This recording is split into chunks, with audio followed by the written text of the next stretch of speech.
Hello, ladies and gents of the web, it's me, Paul. Welcome back to my studio, Warsaw, Paul, and to my humble YouTube channel. I don't have coffee today because it's quite too late for a coffee, but I've got something else. This is what I have. Can you see this? I hope so. This is Apogee Symphony Desktop. It has been premiered in 2019, end of 2019, I think. And the question for today is it still a thing in 2024? 5 years after its premiere, should you consider this while buying a premium desktop interface for your studio? Let's find out. Of course, if you think my channel is a cool place, you can always subscribe somewhere here in the corner. You can get notified, you can like this vid, and you can comment on it down below so that I know what you think about this Apogee thing. Let's go.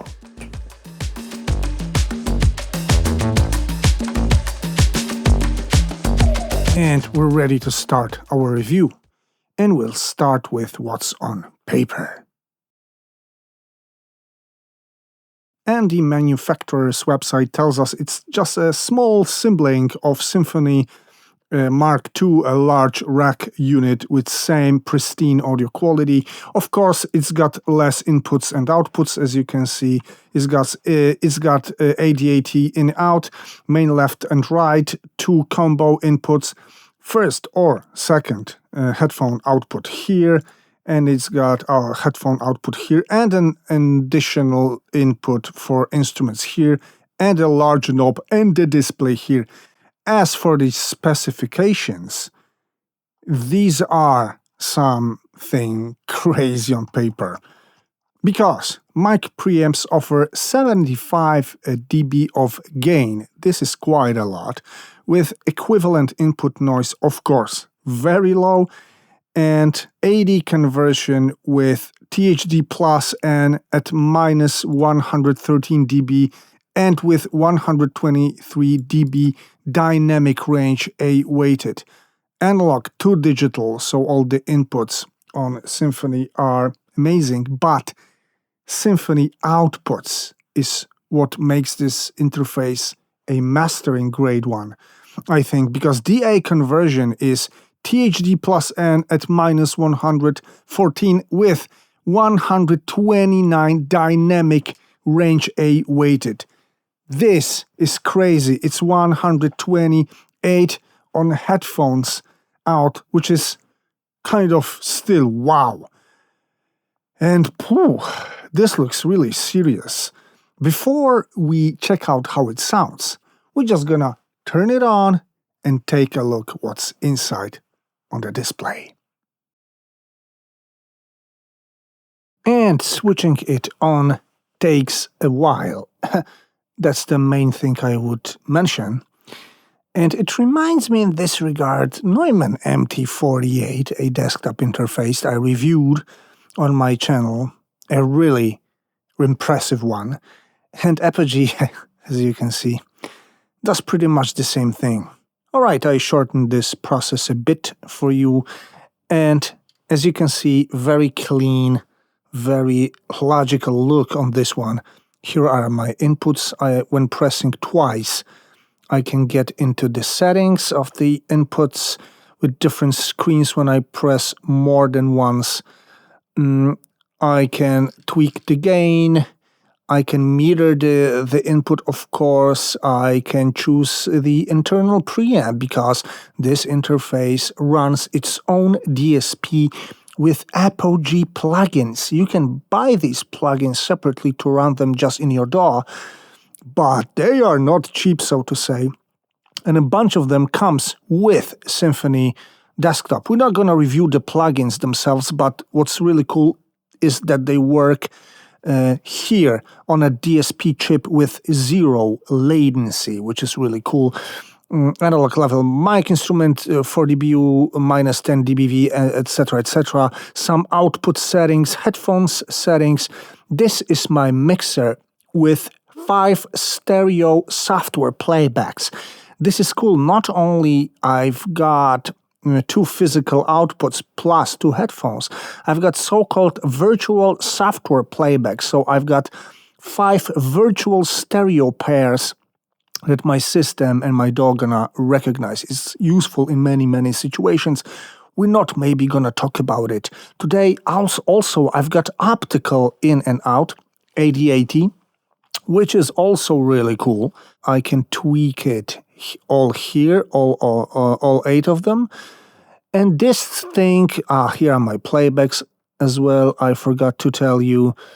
And it really is both complex and easy to operate, which is really a plus on this one, and I can tell it after a couple of minutes of tweaking this. It's same good for Apogee Control 2 software. Yes, this is version 2 of this software, as well as the firmware of Symphony Desktop. It's got a serious major upgrade in 2021, I think. I've got my analog inputs here. I can route them to outputs. I've got my software playbacks here. We're not going to talk about it maybe in details. This is not supposed to be a in-depth tutorial, but this console looks good and it really serves its purpose very well.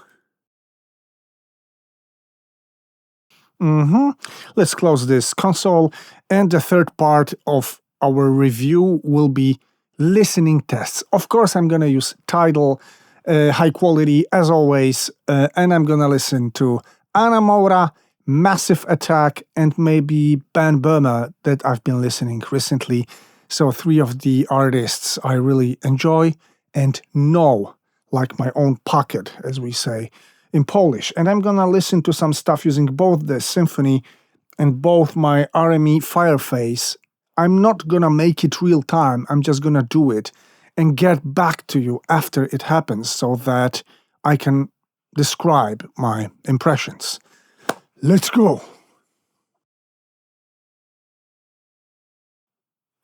Okay, I have finished my listening tests, and of course, the differences between RME, which is a terrific piece of equipment, and Symphony, they can't be big because these are both high-grade electronic devices.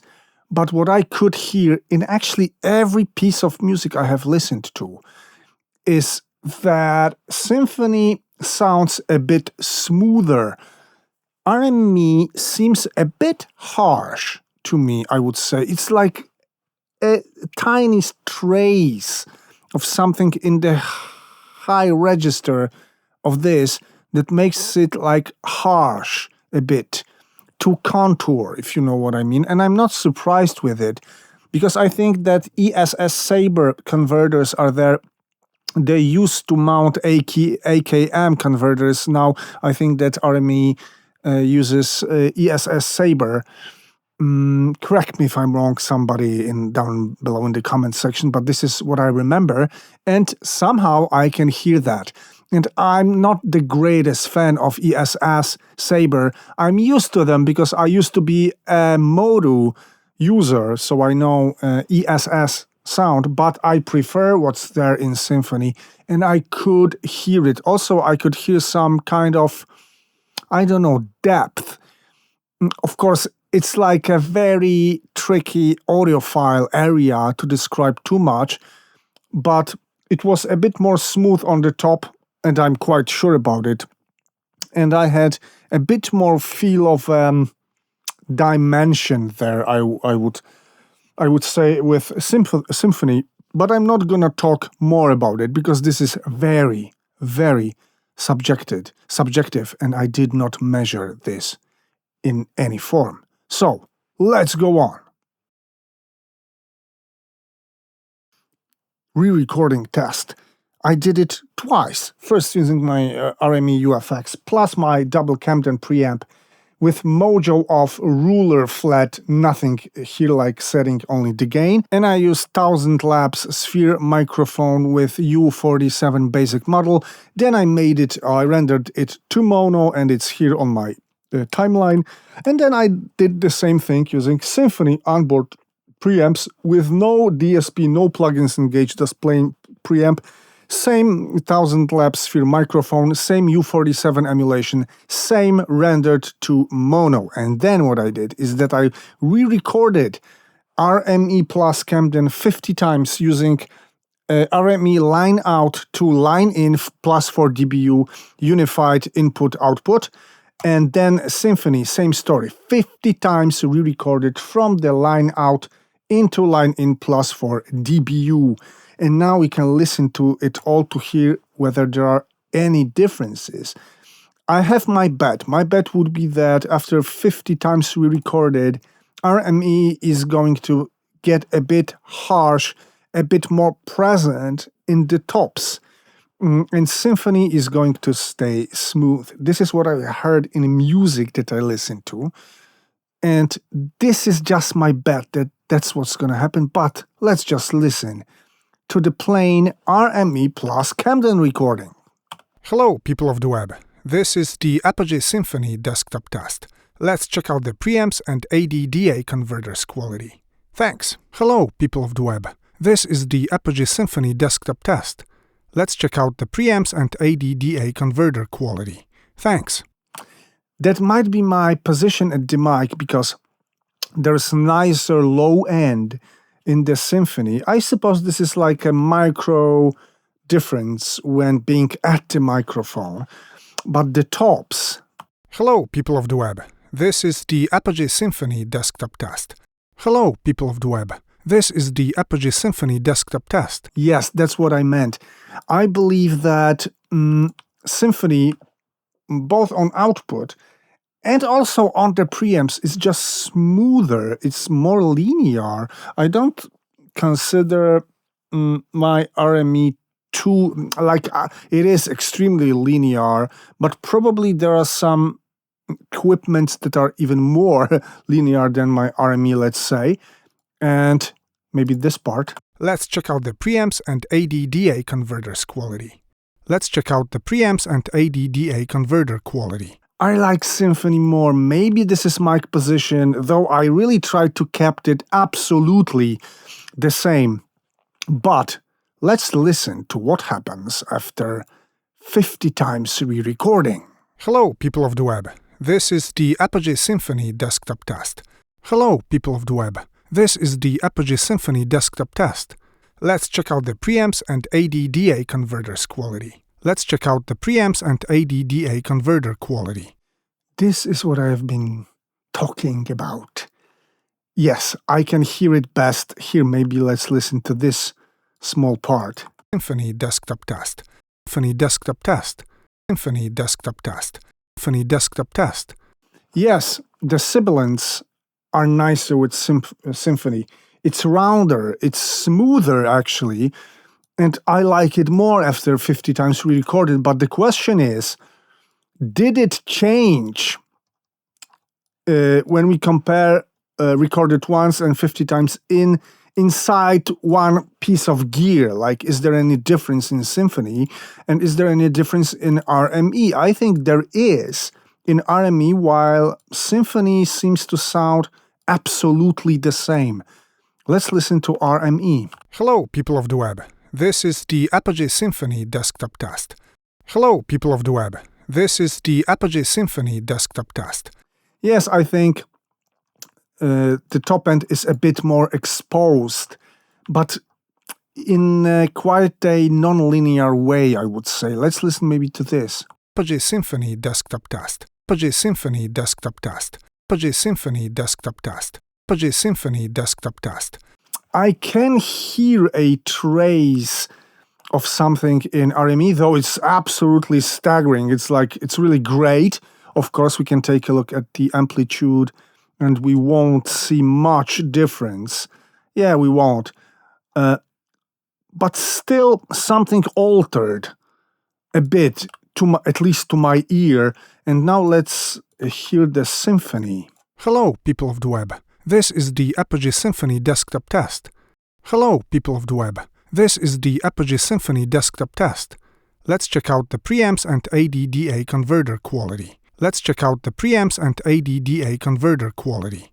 This is virtually identical to me. Probably amplitude is not very the same like sample by sample. Of course it's not. It's like almost the same. But maybe let's also hear this particular part. Apogee Symphony Desktop Test. Apogee Symphony Desktop Test. Apogee Symphony Desktop Test. Apogee Symphony Desktop Test. There's absolutely no difference. And this is what I call mastering grade. Because it's like kind of wow. It's re-recorded 50 times. And there's no audible difference of any kind. And I like it more, actually, when compared to my RME. Would I switch my RME to this? No, because I need a bigger one. This one is definitely not enough. And the functionality, the workflow of RME is one of its kind. I will probably never switch to anything else. Or maybe one day, if they put something really amazing in terms of functionality in front of me. But for now, of course, RME stays with me. But I have to tell you, I am really impressed with this little box. Both with how it works, both with how it sounds, and both with the re-recording tests. And I think I'm ready to sum the things up. What do I think about this Apogee Desktop Symphony? Well, it's great. It really is highest quality. It's pristine. It's mastering grade. You name it. First, the re-recording test was really something to me. It didn't alter the sound in any audible way. I mean, it's 1-to-1 output, 50 times re-recorded. My RME, as you could hear, didn't give me this. MT48 by Neumann, an interface I reviewed some time ago, also didn't give me that results. That tells a lot about the quality of this little box. It's very functional, seems to work very stable under Windows, which is a pleasure, has got very good software, comes with a bundle of plugins, has got some internal DSP. Is there anything more you want? I would find some things that I want. So maybe I'll design my own interface one day. By then, take care and hope to see you soon.